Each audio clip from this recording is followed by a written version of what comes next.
Imagine-se num sistema de governo onde você não pode votar. Você não pode escolher quem irá te representar e nem o que é melhor para você. Meus amigos, esse tipo de sistema foi o que perdurou em muito tempo na história. Mas o que a gente vive hoje, que é a democracia, esse simples gesto da gente poder ir votar e teoricamente escolher quem vai compactuar com nossos interesses, é uma conquista que tivemos ao longo do tempo. E você já parou para pensar de onde que veio isso? Sim, de lá, Grécia Antiga. Só que dessa vez não vai ser nenhum tipo de mitologia, nenhum tipo de história fantasiosa ou literária. Como a Grécia serve de base para nossa cultura ocidental, muita coisa vem de lá. Às vezes não tem como fugir. Eu sou o Álvaro Calil do canal Velho Pensamento. Vou pedir para vocês, por gentileza, se inscreverem aqui no canal. Já deixa seu comentário, já deixa sua curtida. Eu tô fazendo alguns shorts bem legais que eu vou botar aí na tela para vocês. Tem vídeos também sobre a mitologia grega que eu já fiz e da origem da humanidade. A democracia acaba sendo um coletivo imaginário também, faz parte do nosso sistema político. Mas se você quiser saber mais sobre isso, vou deixar o cardzinho aqui em cima. Chega de chorumelas, let's bora pro vídeo. Tudo começou há um tempo atrás, na Ilha do Sol. Brincadeira. Tudo começou por volta de 507 a.C., em Atenas, na Grécia. A palavra democracia vem de duas palavras gregas, que é demos, que significa população, e kratos.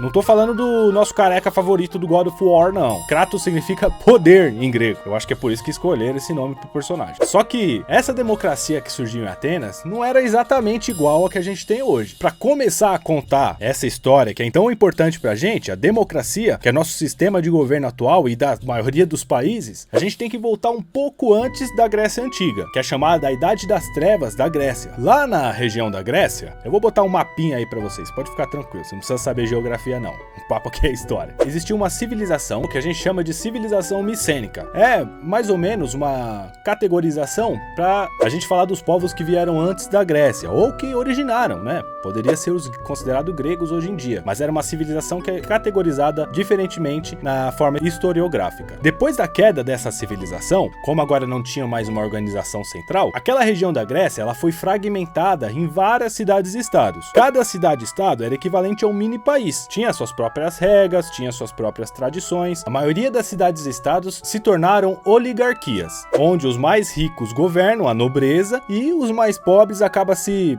lascando. Isso aí eu acho que não mudou muito para hoje em dia, né? A gente ainda tem uma minoria de ricos para uma grande quantidade de pobres. Esses oligarcas sempre manejavam a política de acordo com seus interesses. Então eles normalmente não tomariam medidas que ajudariam todo mundo. Isso aqui é uma introdução para a gente começar a falar da democracia, porque uma dessas cidades-estados, Atenas, desenvolveu esse sistema, esse protótipo de democracia que vai ser o tataravô aí da democracia moderna. Em Atenas inicialmente não era diferente. A oligarquia predominava, tinha uma pequena porção da população, que eram os nobres, os oligarcas, eles que escolhiam quem eram os juízes e quais as medidas legislativas que deveriam ser tomadas para a cidade. Ou seja, era aquela panelinha, né? Vamos supor, uma situação hipotética, pegando uma coisa da modernidade, se tivesse uma votação, por exemplo, para aumentar um suposto salário mínimo, isso não existia naquela época. Só tô utilizando desse exemplo para ficar mais claro. Lógico que eles não iam aceitar. Se, por exemplo, algum funcionário deles que usavam as propriedades deles, normalmente era a agricultura, se tivesse um acordo, de 10 gado que eu tenho, um é seu. Se eles quisessem aumentar para 2 gados, por exemplo, não ia rolar, porque eles sempre escolhiam o que era do próprio interesse. Por não ter representantes dessa classe mais baixa, ela acabava sempre tomando lá. Mas aí uma coisa aconteceu. Como cada cidade-estado era responsável pela sua própria segurança, começou a surgir uma nova classe de pessoas, que eram chamados os hoplitas. Os hoplitas eram soldados gregos. Era um cidadão grego que tinha essa função militar, ele era meio que colocado ali no meio. Não era da classe baixa, dos plebeus, que provavelmente a gente seria, se a gente vivesse naquela época. Com a ascensão dessa nova classe, eles começaram a fazer alarde. E como era eles que arriscavam a própria vida para defender Atenas, eles queriam mais direitos políticos. Até que por volta de 594 a.C., um estadista chamado Solon, devido a essas tensões, essas pressões que os hoplitas estavam criando, ele implementou uma lei que todos os cidadãos poderiam votar e que a corte penal poderia agora ter cidadãos comuns. Antes, se tivesse algum problema jurídico, quem ia te julgar era um nobre. Então era uma pessoa que estava fora da sua realidade ali. A partir dessa reforma, agora as pessoas poderiam ser representadas de certa forma. Só que aí, conforme é sempre assim, né? Se a base sobe, Lá o topo também quer subir, quer tirar uma vantagenzinha. Quando teve essas reformas, os ricos começaram a chiar, né? A nobreza começou a chiar. Então foi definido que os cargos mais altos só podia pela nobreza. O cara vai falar, você é louco? Eu vou ficar à mercê de algum cara aí que um pé rapado? Meus queridos, o negócio já era feio naquela época. O sistema jurídico decidiu assim, quem vai ser juiz vai ser só a nobreza. E os pobres, aí vamos dar o jurado aí pra eles, vai. Então eles poderiam prestar como jurados em um tribunal. Só que mesmo assim, tava muito instável a política. Aí o que aconteceu? Como não ficou bom pra nenhum nem pra outro, a classe dos nobres se aliaram à classe mais baixa para dar um golpe. E o líder nobre desse grupo era chamado de Clístenes. E essa revolução e a tomada do poder com o intuito de mudar o sistema político é marcada na história como a origem da democracia, que foi em 507 a.C. Só que naquela época a democracia era diferente. Era uma democracia direta. As pessoas votavam por elas mesmas, não para eleger uma pessoa para representar elas, conforme acontece hoje em dia. Provavelmente isso acontecia naquela época porque era um número infinitamente menor de pessoas. Então todo mundo que tinha o direito de votar, que eu já vou entrar nesse papo, poderia decidir por conta própria se era a favor ou não de determinada lei ou de determinada reforma. Por isso que eu falo, é importante saber em quem você vota, né? Se às vezes você escolhe alguém para representar você lá e o cara tá nem aí pra você. É totalmente contra o que você quer. É a mesma coisa que você tá escolhendo alguém para cuidar da sua casa que você nem conhece. Então, quando chegar as eleições,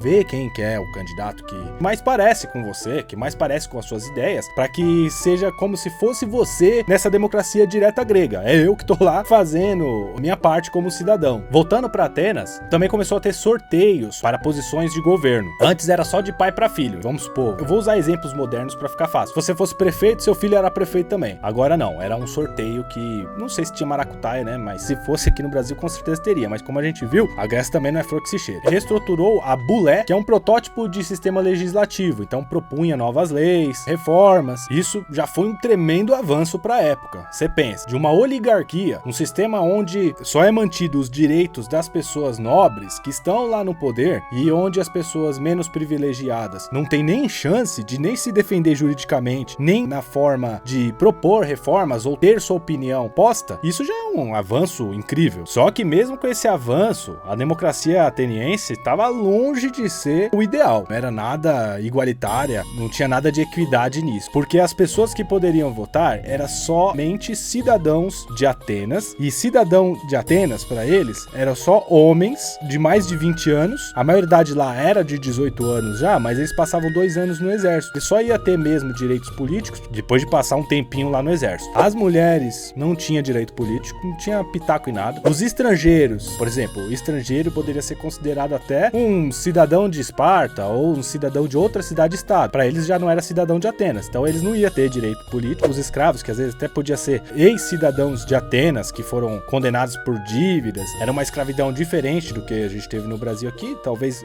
eu faça até um vídeo sobre isso. Eles também não tinham direitos políticos, então basicamente era o quê? Um homem de 20 anos, basicamente é isso. Então se tivesse alguma pauta para defender o lado das mulheres, para defender quem quer que seja que não fizesse parte desse grupo, não estava dentro. Já era uma panelinha ali, né? Patriarcal. Para você ter uma noção de proporção, de 300 mil pessoas, que é estimado que tinha em Atenas, apenas 30 mil tinham direitos políticos. Se a gente for usar o exemplo do Brasil, aqui aproximadamente, na gravação desse vídeo, a gente tem 214 milhões. Seria como se só 2 milhões de pessoas tivessem direito político. Esse sistema de democracia resistiu até a conquista da Grécia pelos romanos, em 146 a.C.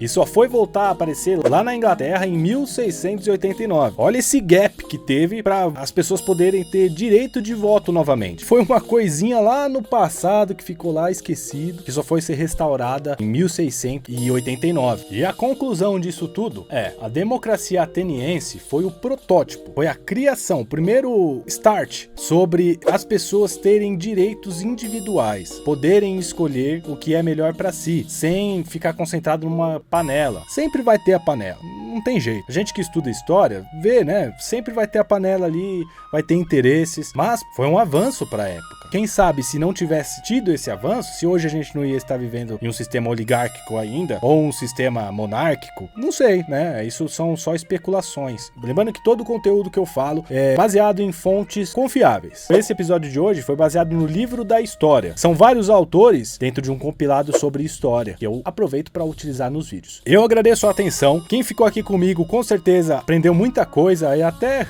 Quem sabe, né, eu consegui colocar uma sementinha aí de consciência política e talvez social. Deixa seu feedback, se você gosta de vídeos sobre história, se você gosta de vídeo de mitologia, por aí que eu vou me guiar. Deixa seu voto como um bom ateniense. Peço por gentileza que você se inscreva no canal, isso é muito importante. Vou pedir para vocês seguirem minha página no Instagram, que é facinho, @velhopensamento. Eu também tô no TikTok, @velhopensamento. Esse nome é único, não tem ninguém que usa. E acompanha meu shortzinho lá, uns shorts bem legais aí sobre curiosidades históricas, e vou deixar aí para vocês o link. Muito obrigado pela atenção e até o próximo vídeo.